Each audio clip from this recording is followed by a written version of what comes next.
Ayan, so nagtutuloy-tuloy tayo sa doctrine ng church mula start ng March. So, nung start ng March, natalakay na natin yung ano ba yung true church, ano yung false church, 'di ba? So, ano yung mga mark ng isang totoong iglesia? May true preaching of the word, may discipline, may sacraments. Tinalakay din natin yung pagiging isang covenanted church, regenerate membership. So natalakay natin yung mga yon.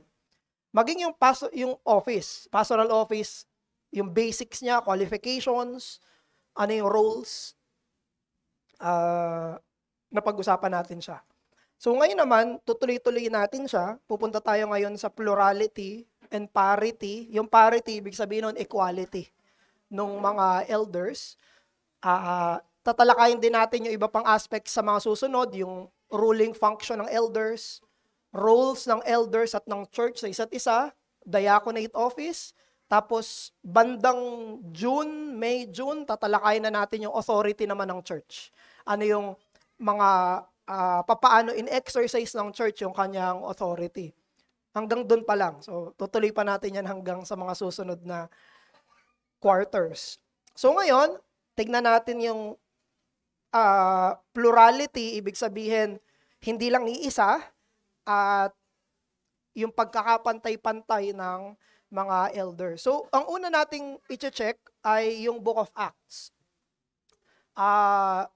Wala pang church proper sa Old Testament. Wala pa ring church proper sa panahon ni Jesus. Naitayo yung church proper sa Book of Acts pa. Doon naitayo yung church proper. Kaya, magandang makita natin sa Book of Acts na doon mismo merong mga evidences at observations na merong hindi lang isang pastor sa isang church, kung hindi mga plurality ng mga pastors. For example, number 1, Acts 11:30, sabi doon, and they did so, sending it to the elders by the hand of Barnabas and Saul. So ito, pinaka-earliest reference ng isang Christian church, Acts chapter 11, binanggit doon, at nagbigay sila ng tulong para dun sa mga nasalanta. Galing ito ng Church of Antioch, papunta sa Church of Jerusalem, at pinadala to kay Paul at Barnabas, nino? Plural ng mga elders doon sa Church of Antioch. Sa Acts 14:23 naman, sabi doon, and when they had appointed elders for them in every church, with prayer and fasting, they committed them to the Lord, in whom they have believed. So nagkaroon sila ng pagtatalaga ng mga elders, plural din, at itinalagan nila sila sa bawat mga church. So mga newly planted ito na church, bagong church, multiple yung mga elders. Merong ibang mga scholars na nagsasabi na hindi ito isolated instances. Hindi lang daw ito, hindi, dyan lang yan. Kung hindi, ito daw yung consistent practice ng New Testament early church, kung saan na-carry away later on sa mga later practices pa, katulad sa Book of Titus. Acts 15. Familiar tayo sa Acts 15? May controversy tungkol sa gospel. At alam nyo ba na ang mga nag-gather doon ay hindi lang apostles? Yung mga nagsalita, apostles lang. Na nabasa natin. Si Peter nagsalita, si James nagsalita doon sa Acts chapter 15, pero pag binasa natin yung Acts 15, paulit-ulit nababanggitin, verse 2, verse 4, verse 22, verse 23, na ang kasama ng mga apostles ay mga elders. The apostles, plural, and the elders, plural, were gathered together to consider this matter. Kasama pala sa nag-debate, kasama pala sa pulong doon sa Jerusalem Council ay mga elders.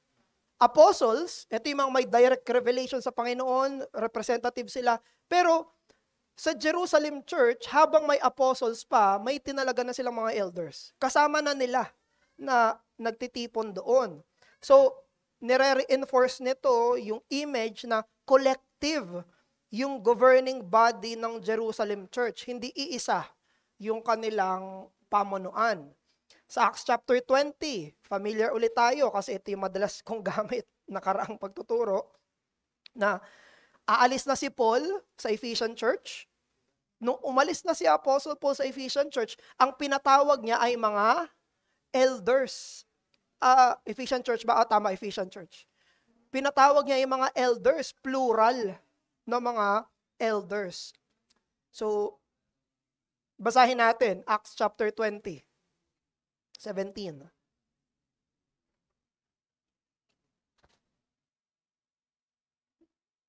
Now, from Miletus, he sent to Ephesus and called the elders of the church to come to him. Sabi sa verse 28, pay careful attention to yourselves, plural, and to all the flock, in which the Holy Spirit has made you overseers, plural din. So, doon natin makita na may singular reference, iisang church, pero merong multiple na mga overseers. So may mga scholars, katulad ni D.A. Carson, ang position kasi ng iba ganito. May mga house churches, kada house church, may isang pastor. Yun yung sabi ni D.A. Carson. Pero ito ay nananatiling hypothetical. Walang evidence yon. Hindi nila yon mapapatunayan. Si Carson mismo yung nag-concede siya na yung plurality, it appears to have been the common. Yun yung normative. So, yung isa lang ay isang hypothesis lang. So, yung consistent pattern presented sa Acts, it emphasizes plural na eldership. So, ibig sabihin nito na yung makikita natin sa Book of Acts ay hindi solitary eldership, kung hindi plural eldership. Now, hindi lang yun sa Book of Acts. Meron ding ibang mga apostles na nagsulat nito outside the Book of Acts. Alalahanin natin yung progress ng Revelation, no? Mas later yung mga epistles kaysa sa Acts. So, Acts, tapos later pa, mga nakatayong church na yun eh. Mga nakatayong church na. Sa Acts, tinatayo pa lang. Sa Gospels, wala pa. Foundation pa lang. So dito, for example, kay Apostle Paul, sa 1 Timothy 5:7, sinabi niya yung mga salita, hindi ko natadaanan yung pinaka-context ha. Gusto natin makita dito yung ano yung assumption ni Apostle Paul. Sabi niya, the elders who rule well. So, ibig sabihin dito, merong maraming mga elders at merong mga pagkakaiba-iba yung elders na yon. So, merong distinction at meron ding plurality at merong diversity. Maganda rin sa Philippian church, isa sila sa church na may buong office bearers na. Yung Philippian church, ang binanggit ni Apostle Paul na may pastors at deacons na. Wala siyang ibang binanggit na mga church na may complete na orderly. So, pero doon din tayo makakakita ng may magkakaroon ng implication. Mas orderly yung church kapag mas complete na yung office bearers kaysa sa iba. Isa sa Thessalonians, okay din. Philippians, isa sa mga healthy na church. Pero dahil sa Philippians 1:1, ang introduction ni Paul, sabi niya, to the church of Philippi and to the overseers and deacons. Plural overseers, plural na mga deacons. So alam naman natin, ibig sabihin ng overseer, ano yan? Synonymous yan sa elders at pastors. Sa Titus chapter 1 verse 5, isa sa mga utos ni Paul kay Titus ay mag-appoint ng mga elders. Interestingly, sabi niya, in every town. Very interesting yun kasi yung Crete, malaki yun. Tapos bawat town, dun sa Crete, dapat merong, anong sabi niya? Plural elders. Hindi lang isa, elders sa bawat town. So, nagpapatuloy yung pattern na multiple leaders per local congregation. Even patapos na yung ministry ni Apostle Paul. Maging si James sa chapter 5 verse 14. Anong sabi sa James? Kapag merong may sakit, call your elders, plural, to pray for them. So tawagan daw nila sino? Mga elders, plural 'yon. Sa 1 Peter chapter 5 verse 1 to 2, sabi rin ni Apostle Peter, sabi niya, to the elders among you. Again, ebidensya, plural sa isang congregation. Sabi niya, elders among you, mga kasama nyo. So hindi ito elders sa ibang lugar. Elders ito na kasama nila. So ang New Testament witness, kahit anong genre, it presents a unified picture na ang local churches ay normally governed by plurality of spiritually qualified na leaders. Now, ilang elders dapat ang meron sa isang local congregation? Ilang elders dapat ang meron dapat sa isang local church? Walang sinabi kasi yung New Testament kung ilan. Walang sinabi yung New Testament kung ilan. Ang sabi niya lang plural. May plurality. Pero wala siyang sinabi kung ilan. Walang prescription ng specific number. Therefore, ang mga churches, they are called to exercise discernment. Kailangan nilang mag-exercise at mag-grow sa kanilang discernment and in their practical wisdom. Pero, ang hindi dapat mawala ay yung qualifications. So, una, dapat willing at may desire. 1 Timothy chapter 3 verse 1. Hindi dapat magkaroon ng office bearer dahil nag-guilty lang siya, dahil may social pressure, dahil in-appoint, kung hindi ito ay voluntaryong tugon dahil tinawag siya ng Diyos. Sabi ng Diyos, therefore, tutugon ako. Pangalawa, alalahanin natin na ito ay panawagan ng Diyos. Ang ginagawa lang ng church ay nire-recognize. Ang ginagawa ng church, kinikilala niya kung sino yung tinawag ng Diyos. Diyos yung tumawag, hindi church. Hindi ito decision ng church na, okay, nakapag-decision kami na ikaw ang magiging pastor namin. Hindi ganun yon. Ang ginagawa ng church ay, sino yung tinawag ng Panginoon? Kailangan naming sumunod sa Panginoon para kilalanin yung tinawag niya. Ganon yung ginagawa ng isang local church. Dahil si Christ ang nagbibigay nito sa church, Ephesians chapter 4 verse 11. Ang Holy Spirit, Acts chapter 20, ang nagtalaga sa kanila na maging overseers. Sino ang nagtalaga? Holy Spirit. Sino ang nagbigay? Si Christ. Ang church ay nire-recognize ito. Isa pang consideration ay hindi kailangan na full-time lahat ng mga pastors. Elders can work in secular professions while still effectively shepherding the church. Hindi ito yung ideal, pero hindi rin ito ipinagbabawal. Naalala natin, even si Apostle Paul ay nag-tent making, nag-labor siya. Pero habang sinasabi ni Apostle Paul sa 1 Corinthians or 2 Corinthians, na habang sinasabi niya na ginawa niya yon for their sake, pero in-emphasize niya na hindi yun yung pinaka-ideal. Ginawa niya lang yon for the sake ng Corinthian church. So, meron dito tayo na usapin na hindi kailangan na maging too idealistic ang isang church. Na kailangan kapag magkakaroon kami ng multiple pastors, lahat ay full-time. Considering all the factors and with all the praying and the hinihingi na karunungan mula sa Panginoon. Meron pa nga dun sa book na reference natin, kasi hindi ko na-send kay Art yung presentation. Dun sa book nila Merkel, yung book niya na 40 questions about deacons and pastors, meron pa siyang sinasabi doon na pwede rin ang non-paid na pastors. Kaya lang di ko sinama kasi hindi ako agree.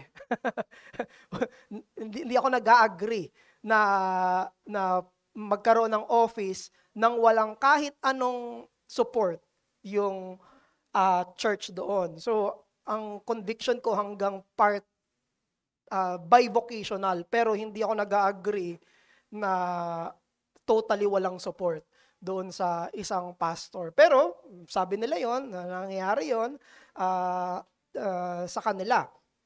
So, pang-apat ay dapat qualified leadership pa rin. Of course, mas kailangan bigyang emphasis, hindi yung dami ng pastor, kung hindi yung qualification ng mga elders. So, ngayon, punta tayo mismo, paano namin madidetermine kung gaano karaming mga pastor? Merong 3 na model na binigay si Merkel. Una, yung binigay niya ay fixed number. Pangalawa, ratio system. Pangatlo ay open system.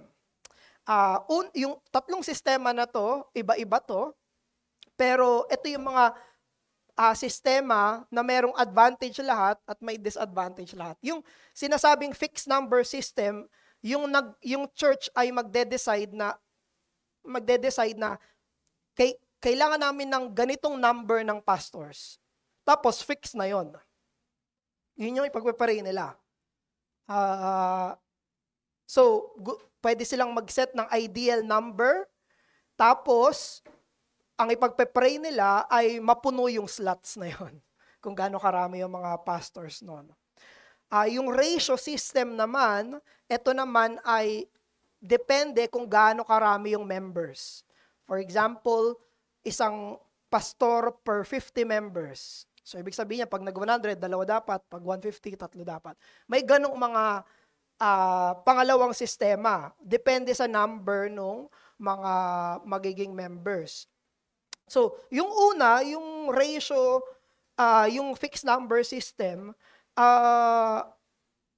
may advantage yon kasi pwedeng makapag-set yung church ng ideal numbers nila during the moment na sila ay nagpe-pray. Pero ang disadvantage niya ay kapag napuno na yung slots na yon, paano kung mayroong iba pang qualified? Tapos, paano kapag nag-grow pa in numbers yung church later on?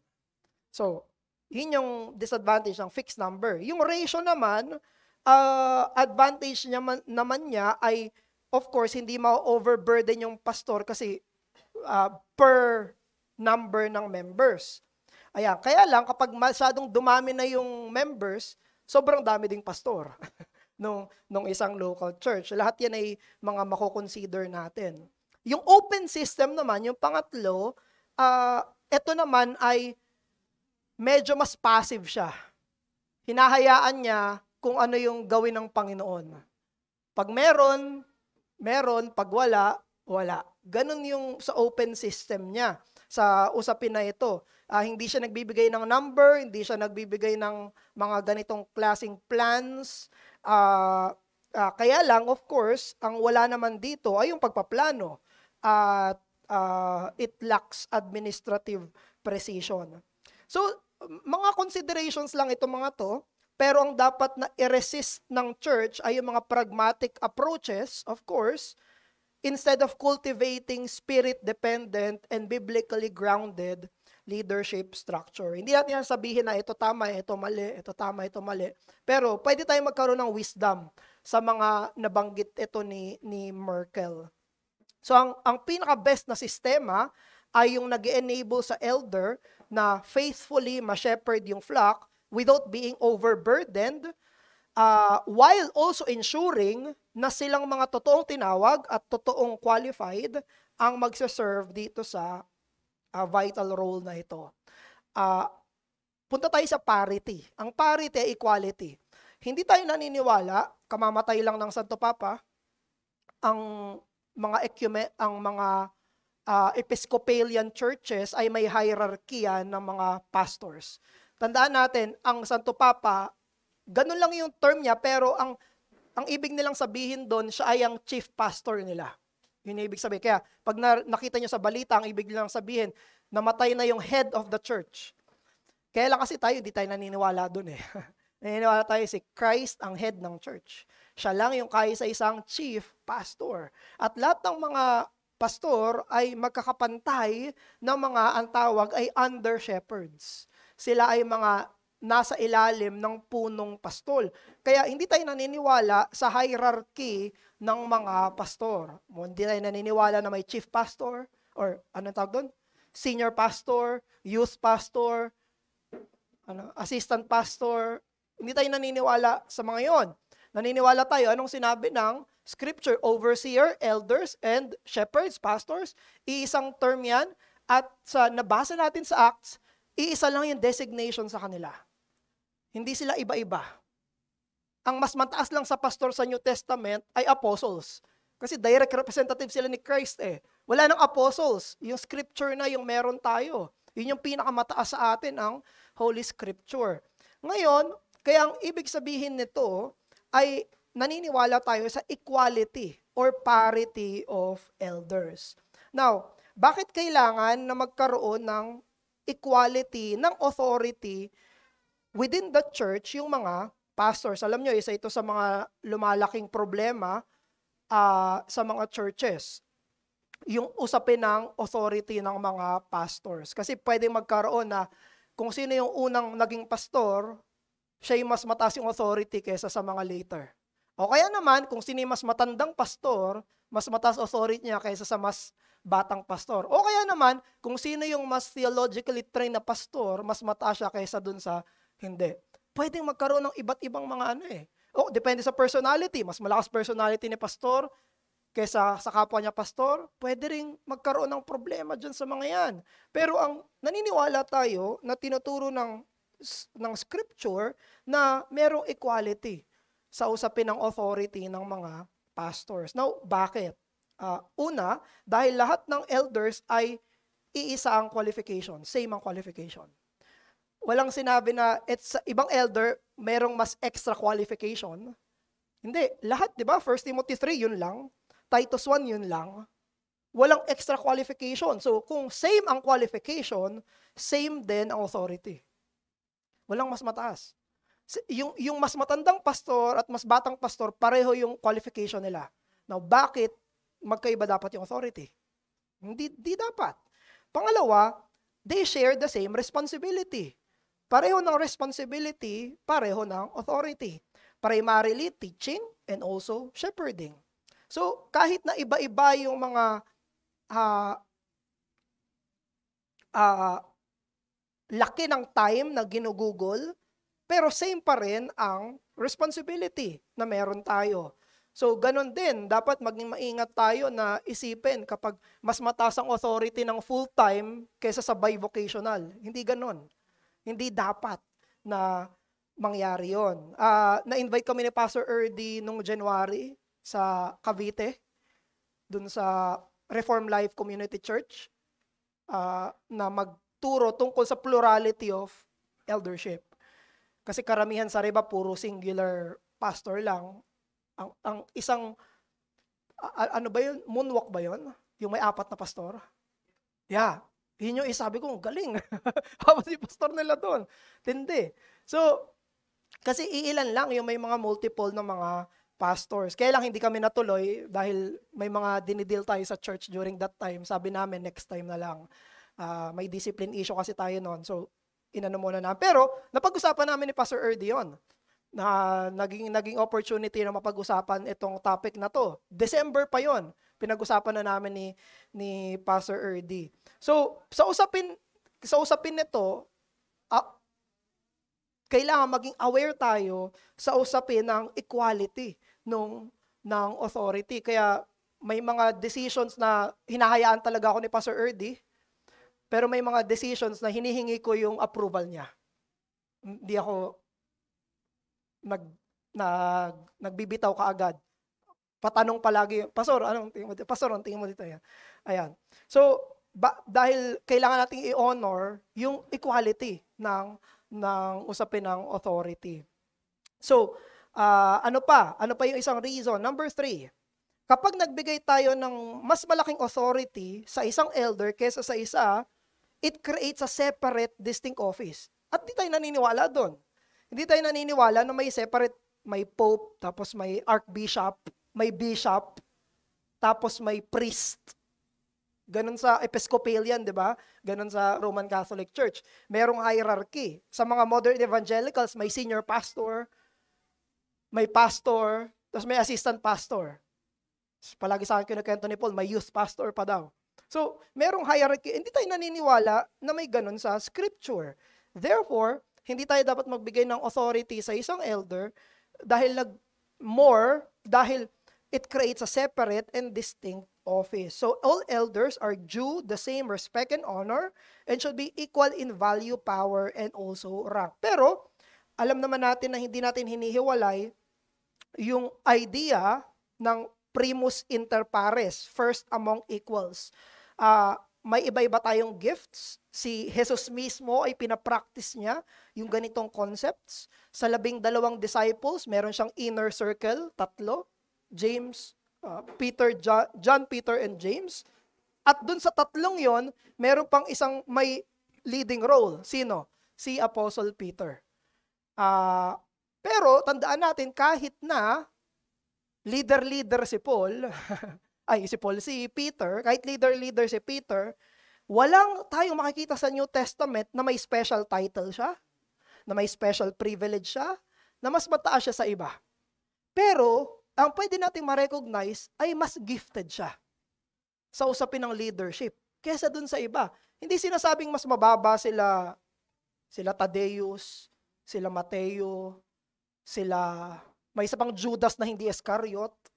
Pero, meron sense na sa usapin nito ng gifting. Yung leadership ni Peter ay nakabase sa kanyang gifts, hindi sa kanyang position. At isa itong clear example ng primus inter pares. So, ang ibig sabihin na pwedeng merong magkakaibang gifts sa eldership, may iba-iba ring pwedeng maging priority ng function, pero hindi gumagawa ng separate or distinct offices. Yun yung kailangang magkaroon dito ng clarification sa atin. So, mag-ingat tayo na mag-create ng unequal authority among elders based on title. Di ba? Alam natin yun sa mga medyo mabababaw na church structure. Pag pastor, bishop, reverend. Mas mataas yung reverend sa, may mga ganyan-ganyan pa eh. Kaya, parang yung title, umaasa dun sa mga title eh. Time or pay can undermine biblical eldership and lead to unbiblical hierarchy. Ang hierarchy lang ay sa usapin ng leadership ay si Kristo ang pinakamataas. Ang mga pastors ang pinamumuno at dun sa mga pastors na yan, walang mga distinct na mga authority in them. Tinuturo ng Bible na ang Holy Spirit, ang sovereign, nagbibigay siya ng iba't ibang gifts. Now, alam natin, maging sa pastors, totoo to. May mga giftings na different yung ating Panginoong banal na spirito. Dun sa 1 Corinthians chapter 12, siya mismo yung nagsabi niyan. So kinikilala natin yon. Naalala niyo yung sinabi ko nung last na teaching na may qualifications, pero dun sa qualifications, hindi yan same. Lahat. Yung binanggit ko sa inyo na salamat sa Diyos, 4 na rin ang pastor ng Grace Baptist Church of Los Baños. May co-pastor sa si Pastor Noel. Pero nung nagbobotohan sila kung qualified ba yung mga 3 candidates, nagbigay si Pastor Noel sa kanila ng yung pagboto nila, yung paper. At doon sa paper, bawat qualification, meron siyang nilagay 1 to 10. So, ibig sabihin, yung hindi lang yes or no, hindi lang sinabi na sa, kunyari, up to teach, not lover of money, rules his household well. Hindi lang to yes or no. Kung hindi may degree rin. May degree. Qualified ba siya? Number 6, pero kailangan pa ng improvement? O kaya number 8 na siya sa tingin ng mga members. Konting improvement na lang. Walang perfect. Siyempre, walang perfect doon. Pero may degree yun. Hindi ito either qualified or unqualified lang. Pwedeng qualified na may kailangan pa na improvement. Pwede rin na qualified na kinakakitaan talaga ng strength doon. So hindi ito black and white. So even ganun din sa usapin ng diversity ng gifts. Naniniwala tayo, iba-iba ang elders, iisa ang office, iba-iba ang gifts, at sa usapin ng authority ay merong equality. Sabi ni Pastor Noel, kinuha ko lang ito sa notes, sabi niya, in the name of diversity, the parity is undermined. Failing to consult and getting the consent of the other elders on an issue or decision. In the name of parity, the diversity is unrecognized, demanding equivalent time and proportions of assignments and duties. The combination of parity and diversity demands the grace of humility upon all elders. Kailangan dito ng humility. So, dahil magkakaiba, hindi ibig sabihin, hindi na magkakapantay. Dahil magkakapantay, hindi ibig sabihin, huwag kilalanin na may pagkakaiba. Dito papasok yung pagpapakumbaba. Nagkakaroon ng problema madalas yung mga churches sa usapin ng authority ng mga pastors. Yung mga pastor mismo yung tawag doon, nag-uungusan, parang ganon. Nagpapatigasan, ganon. Yung decision ko, hindi decision ko. At nagpapasalamat tayo sa Panginoon dahil sa grace na binigay sa atin ng Panginoong Jesucristo sa atin. I recognize yung humility ni Pastor Erdy palagi sa usapin ng mga decision making namin na dalawa. So, para sa naman ng mga church na may mga singular elders, kinuha ko to kay Pastor Noel. Sabi niya, ang mga church na iisa lang ang elder, kailangan nilang makita yung sarili nila bilang hindi pa complete sa kanilang church order. Hindi nila dapat makita na, may isang pastor na kami, okay na kami. Hindi. Ang sabi ni Paul kay Titus, appoint elders in every town. So, ibig sabihin, hindi dapat maging hayahay or okay na yung isang church na iisa lang yung pastor nila. Dapat desire sila kung ano yung nakasulat mismo doon sa scripture. Pangalawa, kapag iisa lang ang pastor, it is especially tempted sa mga despotic temptations. Sa usapin ng decision making, sa usapin ng preaching. Sabi ng confession natin, even sa confession lang natin to maging sa mga Westminster, wala nito. Distinct to sa confession natin. Na pwedeng mag-preach kahit hindi pastor. Na merong gifted members, tinatawag na lay preachers, para sa pangangaral ng salita. Sabi doon sa 26:11, although it be incumbent on bishops and pastors of the churches to be instant in preaching the word by way of office, ibig sabihin, yung office na yon, ang office niya talaga ay preaching the word, yet, the work of preaching the word is not so peculiarly confined to them. Doon sa mga pastor, may mga church na ganun lalo na sa mga reformed, na mga Presbyterian brothers natin na hindi pwedeng mag-preach ang hindi pastor. May ganon. Pero dito sa confession natin, sinabi doon, meron na mga brethren na anong sinabi? But that others also gifted and fitted by the Holy Spirit for it and approved and called by the church may ought to perform it. So, maganda ito na consideration, lalo na sa usapin ng plurality of elders, tapos meron pang iba na mga makakapangaral ng salita. And lastly, nagandahan ako dito sa last consideration ni Pastor Noel, na yung singular elder daw, sa harap ng scarcity ng workers, must be seen as a favor from God. Pabor ng Diyos na may isang pastor. At mas malaking pabor ng Diyos kung may plurality of elders. in terms yan sa mga churches na walang pastor. Merong mga church walang pastor pa rin. Naghahanap pa rin sila ng mga pastor nila. Doon natin makikita yung scarcity ng mga laborers. At for example, ngayon nasa Providence si Paul. Bakit? May isa silang pastor. Nagkasad yung pastor nila. Paano yun? Tapos wala pang lay preacher. Paano yun? So, blessing na yon na may isang pastor. Pero mas blessing palalo kung merong mga plurality of pastors doon sa isang local church. Napakalaking pabor yun ng Diyos sa isang lokal na iglesia. Now, last na to, yung advantages. Ano ang advantage ng plurality of elders? Una, nagke-create ito ng mas magandang accountability. It helps protect a pastor from error. Lahat tayo may tendency na maging extreme. Lahat tayo. Ordinary Christians, tendency na maging extreme. Maging mga pastor, pwede rin magkaroon ng tendency na maging extreme. At kung merong plurality of pastors, alam nyo, na ma-manage yun. Kasi hindi mo na iniisip, ikaw lang eh. Meron ka ng katuwang sa ministry. Meron ka ng titignan na hindi lang ikaw ang magde-decide. Ganun din, magkakaroon ng biblical accountability in fostering maturity and godliness among elders. So, from errors and also sa maturity.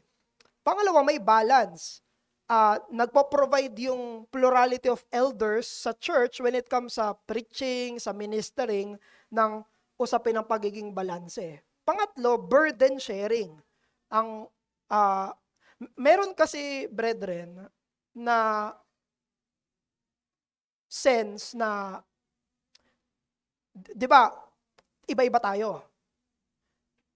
Meron tayong sense na yung nakakaranas lang ng dinadanas ko ang makakaintindi sa akin. Merong ganon. Ganon din sa mga pastors. Kasi yung ordinary members, may buhay kayo, may pamilya kayo, meron kayong ginagawa. Hindi nyo naman iniisip palagi yung mga concerns ng church eh. Hindi nyo naman, may mga meron nagdadala sa bahay nila, pag uwi nilang bahay na, iniisip pa rin nila yung church, ganyan. Pero hindi lahat. Pero yung mga pastors, ganon. Kasi yun yung trabaho nila eh. hindi naman nila pagdating ng Monday, iba na trabaho nila. Hindi. So, meron dito na usapin ng burden sharing na alam mong may intindihan ka nung kapwa mo pastor. And that's one of the benefits ng plurality of elders. Alam nyo na ang primary concern ninyo ay yung members, yung church na yan. So, isa yon sa mga usapin ng burden sharing. Kaya may times din na kinakausap, sinabi ko si Pastor Erdy, kausapin namin yung mga ibang pastors na isa lang. Kasi sabi ko, alam nyo, nung mga last year, yung ang daming invite, medyo ang dami ng invite, kada visit namin sa mga churches na yon, hinahayaan ko lang magkwento yung mga pastor. Kasi may sense na parang ngayon lang ulit sila nakakausap ng mga kapwa nila, parang iniisip na, ay, maintindihan ako nito, pastor to eh. So, yung visit sa Quezon, sa Batangas, sa Pampanga, sa Karangalan, inahayaan ko lang. Kasi pagbalik ko dito, magkasama na ako ni Pastor Erdy. Pwede na kami mag-usap. Pero yung ibang mga pastors, sila lang eh. Isa lang sila dun eh. So, I let them share also their burdens. And lastly, advantage ng isang plurality of elders ay it presents a better picture of the church. Dahil ang church ay hindi ito yung pastor lang yung kumikilos, di ba? Kapag nakita ng church na yung pastorate ay plurality rin, may diversity din, magkaiba rin, it presents na yung church ganun din. May iba-iba rin na mga gifts, may iba-iba rin na ibinigay, na kaloob yung Holy Spirit.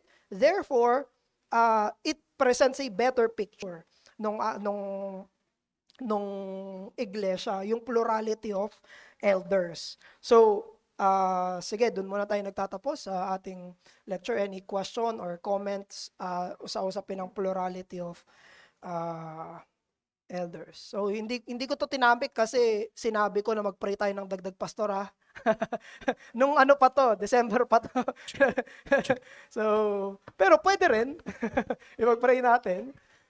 Sige, si Sir Louie. Ito yung tanong mo nakaraan eh. Hindi ko siya Iba na. tinanong kasi Iba na. hinintay ko tong regarding sa ratio kasi yung ratio na binigay dun sa reference ng binasa mo pas 1:50. Pero ano yon? Ratio niya yon. Depende pa rin sa church at sa pastor kung ano yung pwede nilang maging ratio. Ito within our church ko, anong ratio nyo ni Pastor Erdy? Yung sa atin kasi, wala pa tayo na pag-usapan talaga na maging ratio. Pero kasi meron tayong mga personal na mga tingin. Base yun, ang personal ko na tingin, based on need kasi. Need, hindi lang sa numbers. So, ako, ang personal ko, isa pa eh.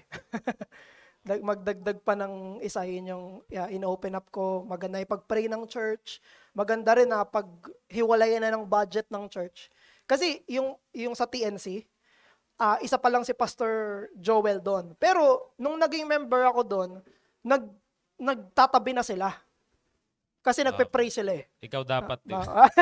Kaso lang napunta ka dito. Ayun. Iba yung providence eh. ng Panginoon. Pero, personal ko yun, pero wala pang talagang ratio. Bali, wala pa talagang, kunyari, 1:30 kayo, walang ganon, wala pang ganon. Kumbaga, depende sa pangangailangan. Oo. May narinig ako kay Pastor Rojon, yung sa Quezon. Sabi niya, kung gusto daw talaga ng isang church na talagang matututukan lahat, 1:10. Sabi ko, ang hirap nun pero ako personally, wala pa ako naisip talaga na ratio. Pero sa atin, ang iniisip ko, kung in terms ng praying, Isa pa. Lord willing, isa pa. Okay, sige. Tapos, gusto ko nga yung sa Moonwalk, 4 sila eh. Hindi ko alam kung gaano karami members nila. Hindi ko alam kung gaano karami. Sige.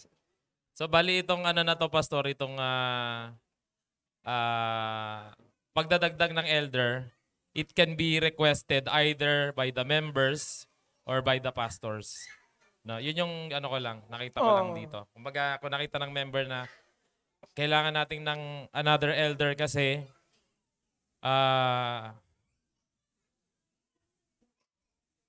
kailangan mas matutukan. Yung halimbawa, 70 members. So, kailangan magdagdag ng another pastor. Okay. Yes. So, wala tayong ratio. Wala ka, ako hindi ako makapagsabi. Hindi, natanong ko kasi, ang iniisip ko, baka may ratio kayo ni Pastor Erdy. Kasi nga si Pastor Erdy ba, may working ratio ka ba, siya Pastor? Hindi kasi si Pastor Erdy, siya, di ba? May work siya. Yes. Hindi talaga siya makapag full-time pa. Kaya ganon. Yung narinig ko na 1:10, sabi ko, ang hirap nito, hindi yan kaya. At saka ito papas, kasi di ba, ayun, halimbawa, ganon nga.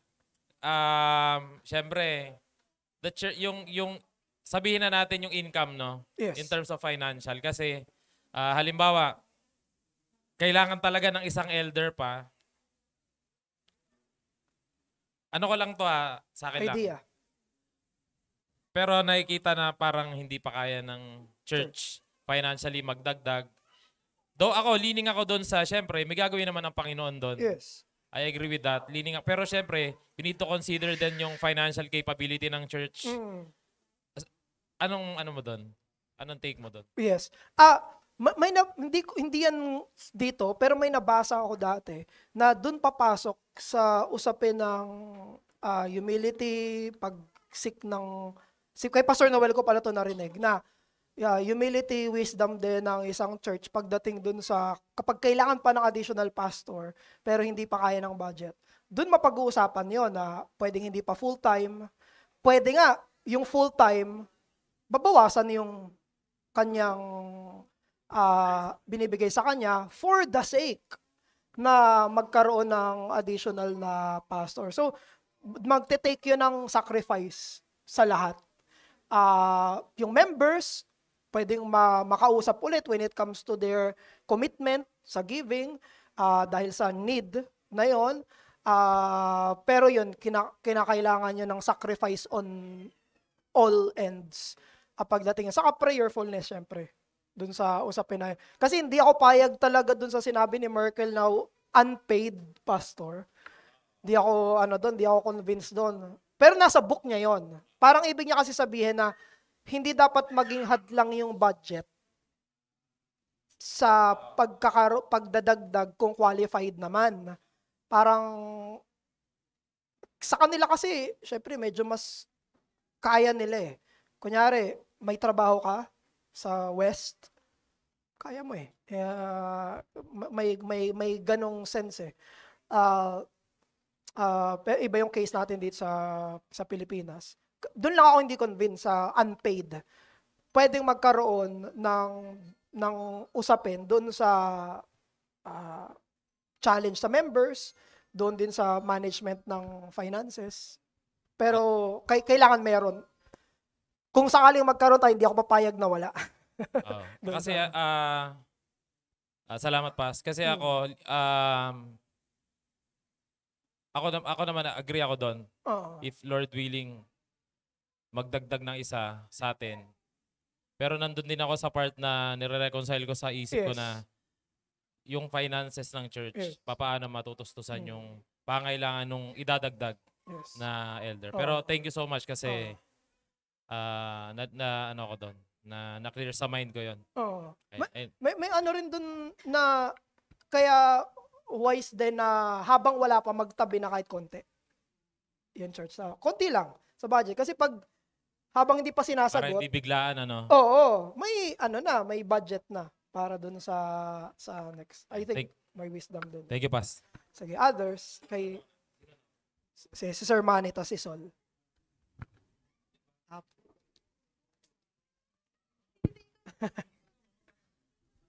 Ang concern ko Pas is yung sa pagdadagdag ng pastor, ano yung pinaka-main na dapat makita ng church?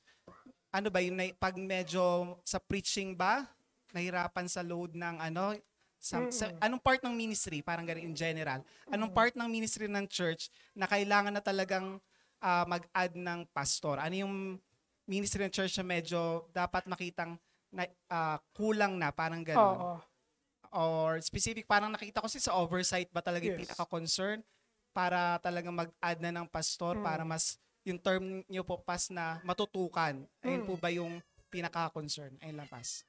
Yes.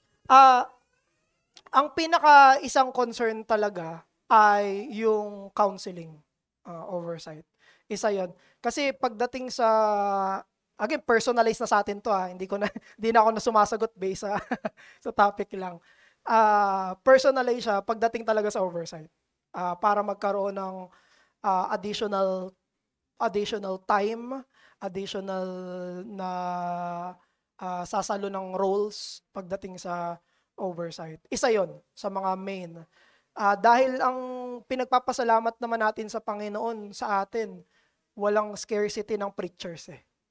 Pagdating sa pulpit work, meron yung sinabi dito ng 1689 na sinusunod natin na mayroong mga lay preachers. So, isa yon sa consideration. Kung tayo, dito sa atin. Sa iba, baka meron pa silang ibang mga problems. Pero ang isang concern sa atin ay yung pastoral oversight. And I think hindi lang sa atin yan. Sa ibang mga churches din. Follow up lang dun sa oversight Pas. Nakalimutan ko lang kung anong part nung kay John MacArthur na masyado silang marami, di ba? Yeah. Then, may nagtanong doon din na sa pagdating sa oversight, di ba hahati-hatiin din siya. Para kasing, may isang problem rin sila nakita na pwedeng magkaroon na, eto lang yung pastor ko kung sino nag-oversight sa akin. Parang ganun yung paano kaya maiwasan rin natin yung ganon? Although may plurality na parang nakikitang disadvantage siya. Oo. Na kung sino naman yung naging mag-oversight sa'yo, parang ayun na lang yung parang nagiging pastor mo para sa Oo. counseling. Ayun lang, Pas. Ah, ma totoo 'yun. Pwede magkaroon ng ganong tendency. Ah,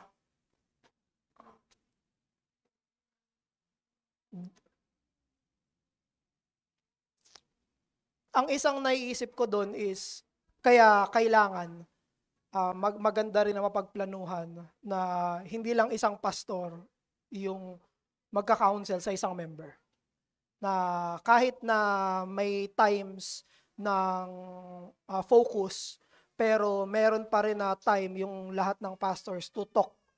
And kahit mag-pray lang, magkamusta lang sa mga members. Nagkaroon kami ng usap ni Pastor Erdy. Nilista namin lahat ng members. March yata yun. Nilista namin lahat ng members. Hinighlight namin lahat ng urgent. Hinighlight namin lahat ng okay pa. Tapos hinighlight namin lahat ng mga hindi pa namin nakausap ever since maging member sila. So, nilatag namin lahat yon. Tapos, nagkaroon kami ng mga usapan na i-divide. Parang, eto, kausapin yung ganito. Ganon din kapag Sunday, may mga pinagpe-pray si Pastor Erdy, kapag yung mga ibang mga members, kakamustahin. So, I think, yung ganon na exposure ang magandang ma-practice. Although, dahil sa mga circumstances, hindi talaga siya totally lahat magagawa. Magkaiba yung bivocational sa full-time. On part yun ng mga pastors. On part ng mga members, kailangan nilang maging aware palagi at i-recognize yung parity ng mga pastors. May personal accountability sa Panginoon at responsibility sa Panginoon yung members na isik din yung counsel ng ibang pastors. Pwede rin siya mismo magtanong, Pas, pwede mo ba ako ipag-pray nung iba pang mga pastors? So, kapag may kausap ako rin na ibang mga in-oversight ko, sinasabi ko rin sa kanila, pag may ganito, tanongin mo si Pastor Erdy. Kausapin mo si Pastor Erdy, kausapin mo si Pastor Erdy. So, may ganon din na pwedeng gawin yung mga individual members on both ends. Si Sol. Hindi na, sige. Others, si Joel. Thank you, Pastor. Question lang po. Regarding dun sa qualifications po, tsaka dun sa determining the number of elders. Paano po maiwasan yung part na nagiging pragmatic? Kasi, di ba po nabanggit po ni Deacon Louie kanina yung sa capacity ng church. Paano po maiwasan yung nagiging merely pragmatic lang versus nagiging spirit-dependent tayo as a church? Na sumusunod tayo sa scripture, na tama rin po bang sabihin na ang goal ng church is i-recognize yung alam natin or nakikita natin na qualified na elders. Parang regardless of ability and capacity, nagkakasala po ba yung church kapag hindi na nila nare-recognize na, qualified to si brother, tapos parang nagiging hesitant yung church just because of the capacity or current na situation. Ayun po. I would not go so far na sabihin na nagkakasala agad. Kasi mahirap magbitaw agad ng salita, gano'n na pag di nyo na-recognize agad to, kasalanan nyo to. I would not go so far kaagad sa ganong position.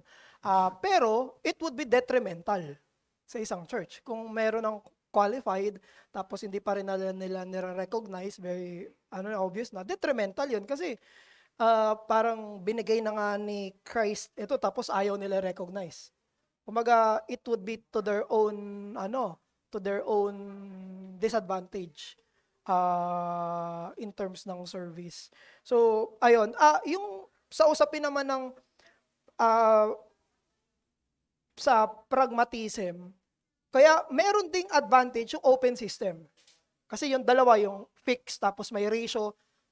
Ang advantage ng open system, ay nakafocus sila kung ano ibigay ng Panginoon.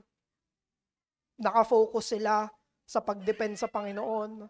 So, yun yung hindi naman ibig sabihin na pragmatic agad kapag kinonsider yung totoong capacity.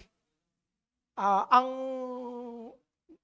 magdadirect doon sa pragmatism kung hindi nagpe-pray. Kung pinagpe-pray naman yun ng church, nakaasa sila sa Panginoon, kung anong ibibigay, I do not think that's pragmatism. Kasi umaasa naman sa Panginoon sa usapin na yun. Kaya, for example, kung ratio system, tapos nagpe-pray naman sila, umaasa naman sila, hindi naman nila pinipilit na hindi dapat next. Ano yun? Mabuti yun at wise yun. So, follow up. Hindi ko na lang po gagawing example sa atin. Siguro po, for example, di po may church na wala pang elder. Pero nare-recognize nung church na may brothers na, tingin namin qualified for eldership. Pero parang yung brother is ang kino-consider yung current situation ng church or probably some other concerns pa. Parang ano pong pwedeng gawin ng church na yon para i-encourage si brother na, although hindi naman parang ipapamukha na, nare-recognize ka naming elder or pastor ng church na to. Pero parang ano pa yung pwedeng gawin ng church para po mag-lean sa pagiging spirit dependent? Talaga po bang proper means of grace talaga kami aasa sa Panginoon na mananalangin kami as a church, Sorry, mag-iipon? putulin kita bro. Anong problema nung yung qualified tapos hindi naman para pong nare-recognize nung church yung brother, yung member po.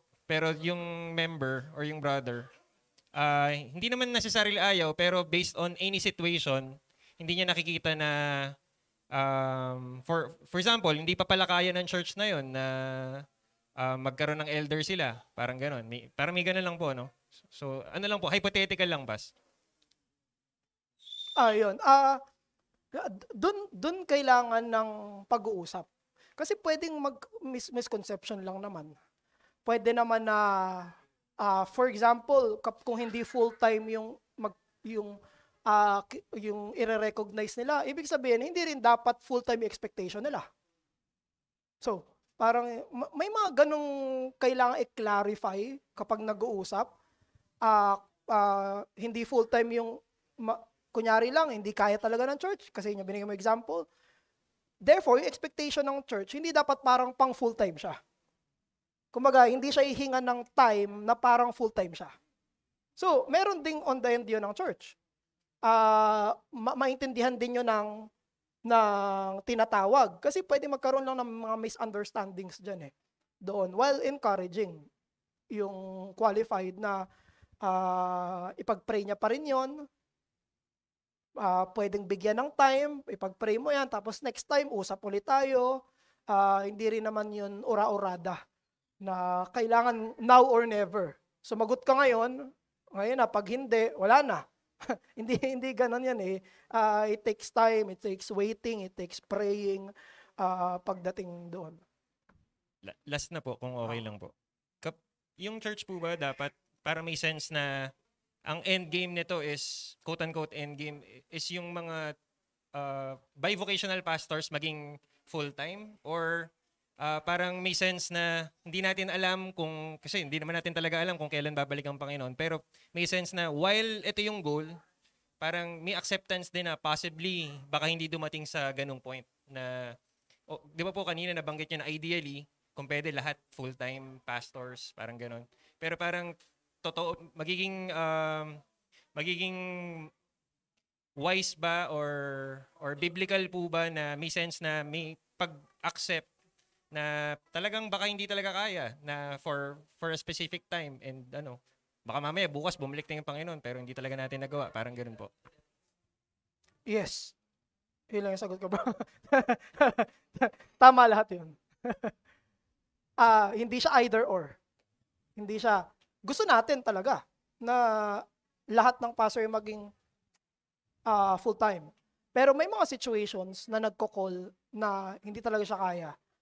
Yung desire ng church ay dapat maging leaning na lahat ng pastors namin ay full-time. Pero at the same time, hindi ibig sabihin na hindi full-time lahat ng pastors ay unbiblical na. Si Apostle Paul ay nag-tent making for a while. At hindi yon sinabi ni Apostle Paul na hindi biblical tong ginagawa ko. So, hindi. May time talaga na ganon. So, ang pinaka on the part of the church, yun ang isa sa mga ideals na gusto nilang gawin. Pero hindi yun yung end goal eh.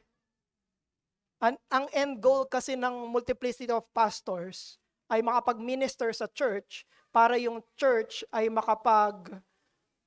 function at makapag-serve sa lahat at mag-mature yung church. Ephesians chapter 4. Yun yan eh. Christ gave pastors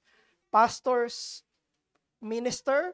Pag nag-minister yung mga pastors, mag-grow yung members. Pag nag-grow yung members, mag-minister sila sa isa't isa, mag-grow sila, hindi sila madideceive. Swaying to and fro ng iba't ibang mga doctrines. Yun yung pinaka-main goal. Means lang to. Means lang yung multiplicity. Amen po. Salamat, Pastor. Sa dulo na mag-glorify yung Panginoon kasi kung meron pa, other question? Kung meron pa, last.